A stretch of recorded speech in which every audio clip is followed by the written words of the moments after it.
Espero que estejam todos bem desde o último vídeo. E a mensagem de hoje é Deus e os improváveis. Aquilo que eu quero dizer sobre Deus e os improváveis é que aos olhos de Deus todos somos iguais. Aos nossos olhos é que por vezes dizemos esta pessoa é a probabilidade dela ser isto ou dela fazer aquilo ou por exemplo de se redimir de algo que fez. Aos nossos olhos é que isso é impossível. Aos olhos de Deus nada conta, o teu arrependimento é que conta. Se tu realmente te arrependes da pessoa que foste ou daquilo que fizeste, procura o perdão dele. Ele não te vai julgar pelo teu passado, ele vai te ver pelo teu futuro, a maneira como tu queres mudar, como tu queres que ele entre dentro da tua vida. Nós podemos ver que na Bíblia temos N histórias sobre pessoas que eram improváveis. Temos várias mesmo. Temos, por exemplo, podemos começar logo pelos 12 apóstolos de Jesus. Todos eles eram pessoas com muitas carências, desde um cobrador de impostos, desde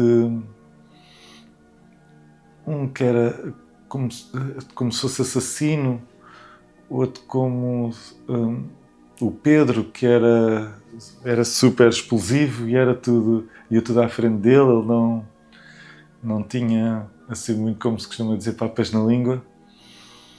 E todos eles eram imperfeitos e Jesus escolheu-os. E Jesus estava à mesa. Lembro-me, há uma passagem da Bíblia que os fariseus vão a um sítio e começam a dizer como é que ele pode ser o Messias, como é que ele pode ser filho de Deus, se ele está ali à mesa com cobradores de impostos, com prostitutas, com pessoas duvidosas. Como é que pode ser? Como é que eles podem titular o Messias se ele está com esse tipo de pessoas? E Jesus respondeu de uma maneira muito simples, e que foi: quem precisa mais de ajuda são os doentes ou aqueles que não têm problemas de saúde? Logicamente que é os doentes. Se Jesus sabe que aquelas pessoas estão perdidas, precisam da ajuda dele, é com essas pessoas que ele tem que ir ter para curá-las, para ajudá-las a voltarem para Deus, para ajudá-las a terem um caminho, para terem força, para saberem, para perceberem como Deus pode entrar na vida delas. E era isso que Jesus fazia. As pessoas que nós provavelmente não íamos, nós com os nossos olhos íamos dizer, não, isto é impossível acontecer, mas sim, acontecia. Temos, por exemplo, outra pessoa que era muito improvável, Paulo, para contar um bocado da história de Paulo, assim, muito resumidamente. Paulo foi alguém que perseguia os cristãos e matava-os, e andava a persegui-los após matar e perseguia-os, não é? Até que, certo dia, Paulo, numa dessas viagens, Paulo vem uma luz muito forte e encandeia-o e ele fica sem conseguir ver nada, e nessa luz ele ouve a voz de Jesus que lhe diz: porquê que me persegues? E ficou sem ver. E aquilo que está escrito é que ele tinha que ir até essa tal cidade, e nessa cidade alguém ia ter com ele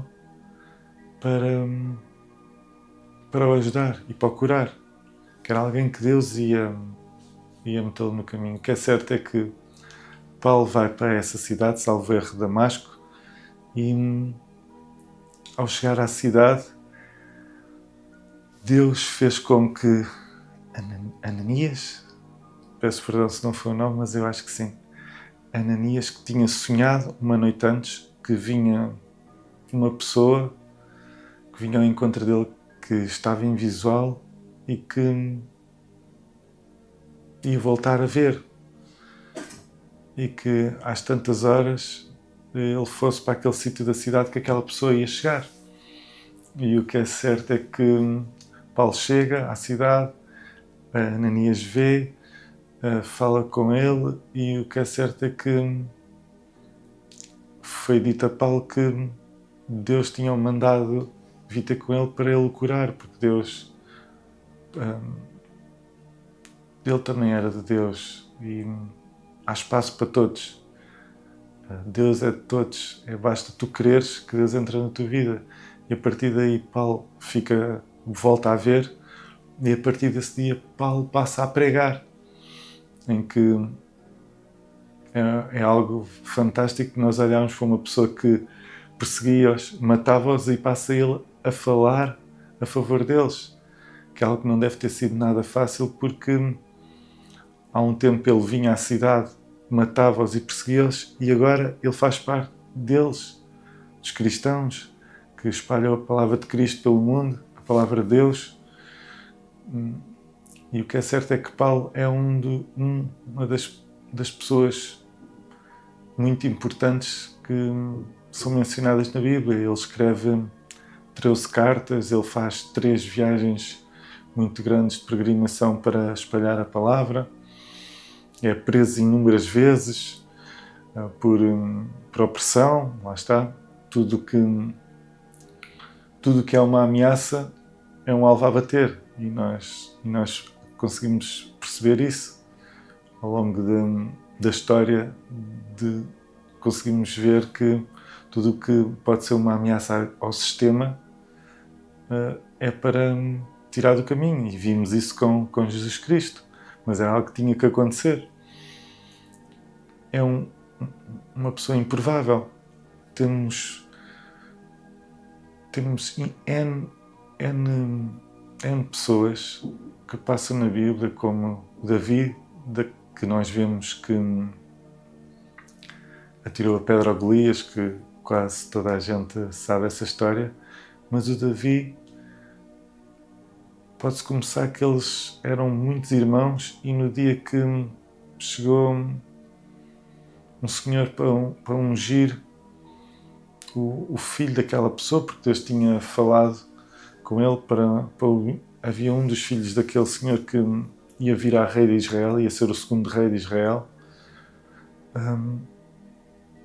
E para vocês verem que o pai do Davi até não o chamou, deixou-o no campo a continuar a pastar as ovelhas, porque ele era tão, entre aspas, insignificante, que era a probabilidade dele ser ele o escolhido era quase zero. Então nem o chamou.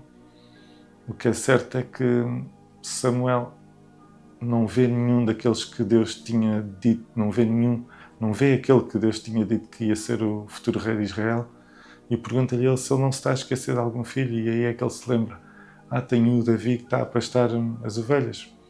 O que é certo é que aos olhos do pai dele, que o criou, não havia probabilidade nenhuma dele virar rei. E o que é certo é que ele vira rei, mas não é logo, ele é ungido e a vida continua. Ele é muito jovem. Lá mais para a frente ele dá a pedrada no Golias, e é que começa a ficar conhecido e começa a batalhar. Mas tudo isto para dizer a vocês que se tu sentes e se Deus te deu uma visão, se Deus faz-te sentir que tu devas ir por ali, ou que tu sentes que o teu caminho é aquele, mas as pessoas à tua volta dizem: não faz sentido, acredita nisso, porque se Deus te deu essa visão, deu-te esse sentimento, tu tens que acreditar, porque Deus não falha, e Deus vai estar lá para te imperar. Não vai ser fácil, porque nós vemos naquilo que está escrito que até David ser rei não foi fácil. Ele foi pastor, ele matou Golias, ele depois teve que fugir do rei Saul, que era uns anos antes, ele tocava harpa para esse rei, para ele se acalmar. Passados uns anos, esse rei começa a persegui-lo porque sabe que as pessoas gostam mais de David do que dele próprio, então ele tem que fugir. E sempre com o propósito de não fazer nada que Deus não tivesse mandado. Ele sentia que ia ser rei, mas não há força. E deu tempo para o processo. Não perdeu o foco, mas teve que dar tempo ao processo. Tudo isso demorou tempo. Tudo isso trouxe muitos desafios. E se tu sentes que ou tiraste um curso e não estás a exercer aquilo que gostas, porque tiraste naquela altura fazia sentido, mas agora não faz, e pensas que sentes dentro de ti, Deus disse-te, vai agora por este lado. Tenta perceber se esse pensamento é mesmo Deus e segue esse caminho, porque esse caminho é que te vai dar frutos, vai-te fazer crescer para chegares ao teu propósito. Porque o propósito é algo que tu vais fazer para os outros terem benefícios. Só depois tu é que vais ter algo em troca. Mas todos nós temos um propósito. O propósito de David era ser o maior rei e o maior conquistador que Israel já viu. O propósito de Paulo era ser um dos maiores pregadores do Evangelho. Todos nós temos um propósito. Há pessoas que o propósito é ser um bom pai, porque esse bom pai vai fazer com que os filhos dele vão ser boas pessoas, vão continuar a espalhar aquilo que nós ensinamos. Outras pessoas, o propósito delas é servir a comunidade, outras é espalhar a palavra de Deus, tentar com que Deus chegue a mais pessoas, pessoas que estão perdidas ou que se desligaram, que acontece muito, que é nós estamos na nossa vida e está tudo bem e nós até nos esquecemos de Deus, mas Ele continua lá, Ele está lá à nossa espera. Só quando as coisas começam a correr menos bem é que nós começamos a rezar e a pedir, ai meu Deus, ajude-me. E Deus está a nos ouvir. Mas muito importante também é quando as coisas correm muito bem, nós agradecermos a Deus porque Ele está nas coisas boas e nas coisas menos boas. Porque como está escrito, e eu acho que já falei nisto várias vezes, que é a chuva cai em cima do bom e do mau. A grande diferença é que quem está com Deus não está sozinho. E quem não tem Deus é muito mais complicado.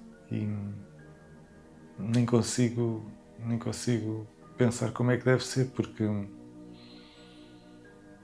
nós, quando estamos com Deus, nunca estamos sozinhos. E é engraçado porque eu já fui 2 vezes a Fátima a pé e as 2 vezes fui sozinho e lembro-me de uma pessoa amiga a dizer-me assim, então e tu não tiveste medo de ir sozinho 2 dias a caminhar sozinho, sem ninguém, sem nada, só com uma máscara? E o que é certo é que quando essa pessoa me fez essa pergunta eu fiquei-me a rir porque eu nunca me senti sozinho. Eu nunca me senti com medo. Nunca me senti desamparado porque a fé que eu tenho e aquilo que eu sinto de Deus é tão grande que eu não me sinto sozinho nessas alturas, nem quando chovia muito ou estava muito sol ou os teus pés começam... Nunca me senti desamparado ou com medo ou sozinho. É super engraçado. E é isso que eu gostava que tu sentisses, que sentisses que não é por as pessoas à tua volta dizerem o que é que tu tens que ser, que tu tens que ser isso, porque se tu sentes, ou Deus já falou contigo de alguma maneira, porque Deus fala com as pessoas de várias maneiras, e tu sentes que essa mensagem é de Deus, e que a tua missão, o teu propósito é algo que tu já sabes, acredita, porque aos olhos de pessoas carnais normais pode ser o impossível, mas se Deus acredita, tu tens que acreditar e tudo é possível. Espero que tenham gostado deste vídeo, que tenha feito sentido para vocês, porque para mim faz muito sentido esta mensagem dos improváveis, porque para mim era impensável há uns anos atrás eu pensar que ia estar a falar para uma câmara para tentar espalhar a palavra de Deus para outras pessoas, porque era uma coisa que eu fazia só para mim, com muito receio do que é que haveriam de dizer. Lá está, porque não estava a seguir aquilo que me falava dentro de mim e estava mais preso ao que estava de fora, estava mais preso àquilo que podia vir de fora do que àquilo que vinha de dentro e que eu sentia. E hoje em dia, graças a Deus, consigo falar para vocês e espalhar a palavra de Deus, que é amor, como eu digo sempre, para que vocês acreditem naquilo que vocês estão a sentir de dentro e não aquilo que as outras pessoas dizem de fora, porque o importante somos nós, e se nós não estivermos bem e não ouvirmos o que vem de dentro de nós, do nosso coração e de Deus, as coisas tornam-se um pouco mais complicadas. Por vezes, nós, para ouvirmos o nosso interior, temos que calar todo o barulho que está fora. E quando eu falo todo o barulho, eu falo das pessoas, dos comentários, das notícias, de tudo, as músicas, tudo. Fazer silêncio, ler a Bíblia, falar com Deus. E se tu estás à procura desse teu propósito, desse teu caminho, acredita que este é o caminho que eu fiz e que deu resultado. Hoje em dia faz sentido, mas demorei algum tempo até aqui chegar, e eu espero que tu chegues muito mais rápido do que eu, porque eu andei anos para conseguir perceber, eu sabia o que estava dentro de mim e que eu tinha que pregar a palavra. Deus disse-me como é que eu tinha que o fazer, mas eu estava amarrado às vozes exteriores. E essas vozes não me deixavam avançar com a minha voz interior, com a voz que Deus dizia, avança, faz isto. Eu pedia-lhe sinais, Ele dava-me os sinais. Às vezes eu até dizia, Deus, se for mesmo para fazer isto, que aconteça isto e isto, e a probabilidade daquilo acontecer era muito reduzida, e aquilo acontecia. Eu pensava, meu Deus, e agora como é que eu vou fazer? Mas espero que saibas qual é que é o teu propósito, que Deus tem para ti, e se não souberes, tenta fazer este caminho, que é rezares, falares com Deus, leres a Bíblia e essa resposta, e perguntares a Deus abertamente, e Ele vai-te responder. Tem muitas maneiras de responder. Espero que tenham gostado e que faça sentido. Se gostaram, metam like, compartilhem e escrevam nos comentários. Obrigado por tudo. Até à próxima. Obrigado.